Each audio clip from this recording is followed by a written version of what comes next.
Assalamualaikum Sobaul Khair, sahabat hijrah semua. Berjumpa lagi dengan saya Alia di channel Hijrah Itu Berat Tapi Nikmat. Semoga kita selalu dalam lindungan Allah dan hidayahnya, dan selalu sehat, semangat, dan tambah taat, insya Allah, amin. Baik sahabat hijrah, untuk bincang kita kali ini kita akan membahas tentang sakit. Sepertinya semua kita nggak ada yang tidak pernah merasakan sakit ya. Walaupun itu hanya sakit ringan, tapi pasti manusia itu mulai dari lahir sampai bahkan mereka baru lahir pun bisa aja terserang sakit. Tapi sekarang batuk pilek itu bukan lagi sakit ringan, karena dengan batuk pilek saja udah bisa menjauhkan orang dari kita saat pandemi seperti ini. Jadi batuk pilek itu adalah penyakit yang ditakuti oleh banyak orang, dan orang berusaha untuk meningkatkan sistem imun sehingga penjualan suplemen dan vitamin saat ini meningkat tajam supaya manusia bisa meningkatkan imunitas mereka agar mereka terhindar dari bahkan batuk yang merupakan sebenarnya penyakit ringan dulunya. Subhanallah, betapa manusia jungkir balik menghindari sakit, berusaha sekuat tenaga agar bisa meningkatkan sistem imun untuk kesehatan jasmani, untuk kita hidup di dunia ini. Apakah kita pernah berpikir untuk berusaha dalam bekal akhirat menjaga imun hati kita, sekuat usaha kita untuk meningkatkan imun tubuh kita di saat hidup di dunia? Apakah dengan suplemen dan vitamin kita bisa sehat? Apakah dengan olahraga, dengan teratur kita bisa kuat? Apakah dengan setiap bulan ke dokter dan cek lab dengan teratur kita akan yakin bisa sehat? Semua ini adalah ikhtiar dunia. Yang maha memberikan kesehatan adalah Allah Subhanahu wa Ta'ala, sang pemilik kesehatan, sang pemilik segalanya. Saya masih ingat seorang ustadz memberikan tausiahnya bahwa berobat ke dokter, ke bidan, atau tenaga kesehatan lainnya merupakan ikhtiar yang kesekian kali dalam ikhtiar untuk menjaga kesehatan, bukan jalan utama pada saat kita sakit untuk memperoleh kesehatan yang prima. Satu hadis diriwayatkan oleh HR Muslim nomor 2202 merupakan hadis sahih Rasulullah yang diajarkan kepada kita semua bagaimana sunnah yang dilakukan Rasulullah saat ada anggota tubuh yang sakit. Beliau mengajarkan bahwa kita disunahkan untuk memegang bagian tubuh yang sakit, lalu seperti ini misalnya, lalu membaca bismillah 3 kali, bismillah, bismillah, bismillah, kemudian membaca doa berikut: a'udzubillahi wa qudratihi min syarri ma ajdu wa uhadhir, a'udzubillahi wa qudratihi min syarri ma ajdu wa uhadhir, sebanyak 7 kali.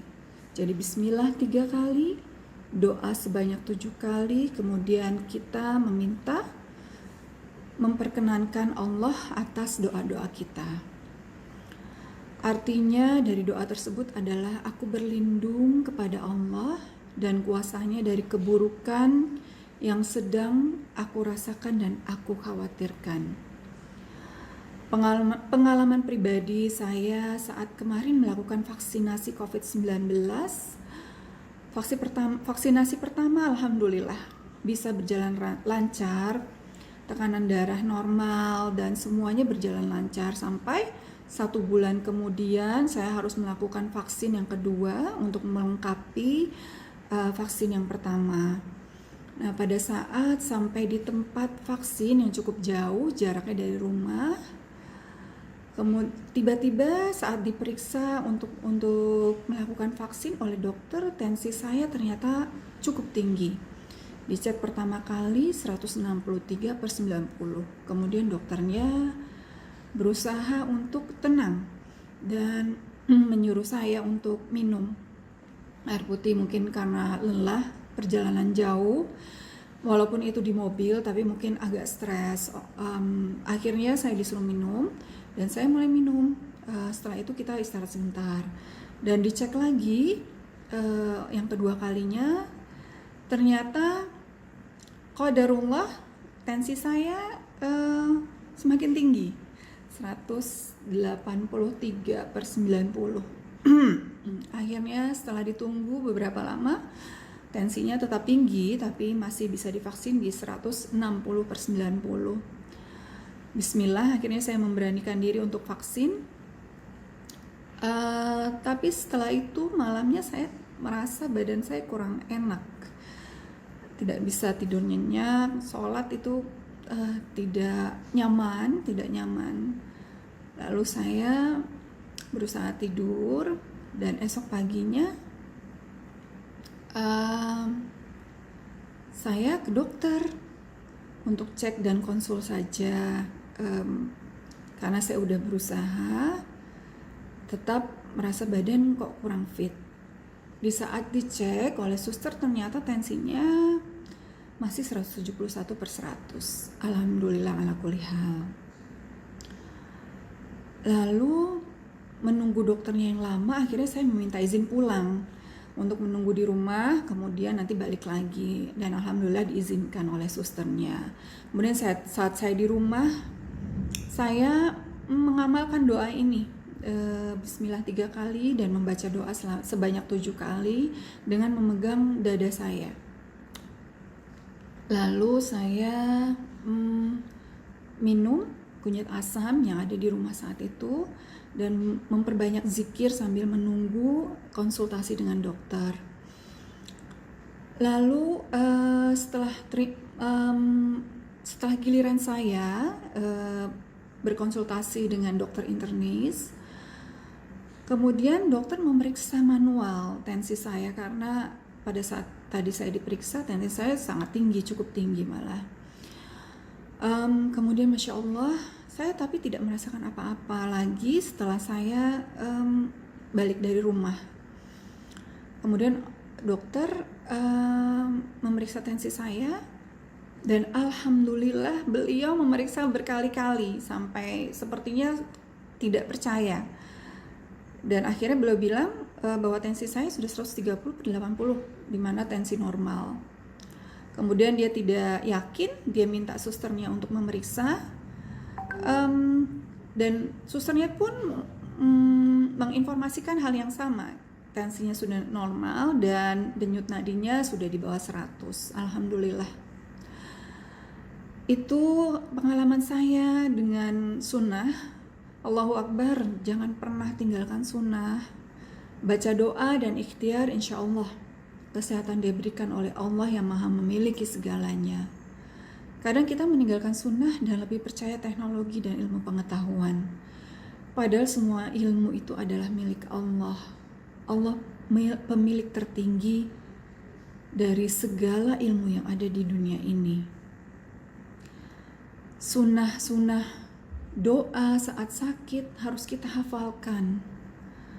Sahabat hijrah, kalau bisa kita menghafalkan doa yang tadi, karena sangat-sangat berguna saat kita sakit.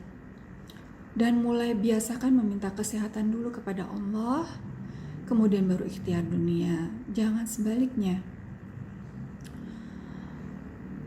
Begitu kita merasakan sakit, kita langsung ingat Allah dan berusaha untuk beristighfar, astaghfirullah wa atubu ilaih. Karena sakit-sakit itu juga pengurang dari dosa-dosa kita. Wallahu a'lam bishawab. Mungkin itu saja sharing saya kali ini. Kita akan bincang lagi untuk topik mendatang. Jangan tinggalkan sunnah, selalu mencari ilmu, berbagi pengalaman dengan teman-teman, dengan para ulama, dengan ustadz, supaya kita selalu bisa meningkatkan kualitas ibadah dan ketaatan kita. Insya Allah, amin. Semoga sharing kita kali ini bermanfaat ya sahabat hijrah, dan jangan lupa untuk terus mengikuti channel Komunitas Hijrah ini dengan subscribe, like, and share. Semoga membawa keberkahan untuk kita semua dan kita menjadi orang-orang yang lebih baik dan lebih taat. Amin.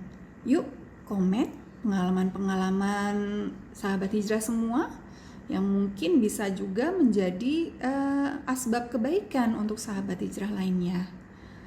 Demikian saja bincang kita kali ini, dan seperti biasa akhir dari bincang ini saya akan melantunkan sebuah syair sholawat dalam ikhtiar menyembuhkan penyakit, sholawat tibil qulub. Bismillah. Allahumma sholli ala sayyidina Muhammadin tibil qulubi wa dawaiha wa afiyatil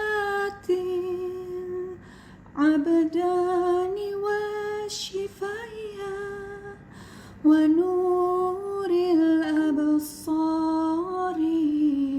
wa dhiyaiha